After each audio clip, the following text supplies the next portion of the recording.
কিরে তোরা এই রমজান এবার ডাব টাব খাচ্ছিস না নাকি? চিন্তা করতেছি তো খামো, কার কাছে ডাব আছে? কতবার যে ডাবটা খাইছি, আহারে ডাব মধু পুরা মধু কলজাটা জুড়াই গেছে রে। গতবার ডাবগুন কিন্তু অস্থির আছিল। ও ভাইগন বড় বড় তো আছে হ্যাঁ, না, এক একটা আনি একারে এক জগের মতন হইছে না। ও, ये सब क्या देखना पड़ रहा है? अच्छा है मैं अंधा हूँ। চলো বুঝতেছে ভাই, এবার রমজানে আর কিছু করা যাচ্ছে না। ইনশাল্লাহ সবাই নিয়োগ করো, আমরা ফুল তারা বিহমু রোজাও ইনশাল্লাহ 30 রোজা রাখুন। আর এবার রমজানের পরে ডাব আমরা খাইতাম না, ঠিক আছে?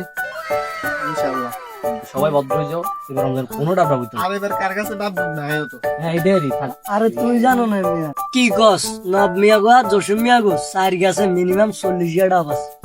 কি হাসানি কি কস বাতি যা সামনে কি এখন আইতে কিনু খবর ভালো রে। তুই বুঝি হাসানি কথা হাসানি আসানো 100% শিওর। গাছে যে কোনান দিয়ে করে নিচে দিতে জানি আন্না সিনছে ও মহানদী খবর শুর। আচ্ছা তুই বসলি তুই বস্তা নিয়ে যাবে আর তুই ইয়া করো ওষুধ দিলে রেডি হয় হাজি করতে বুঝছো? कौन है ये लोग? कहां से आते हैं ये?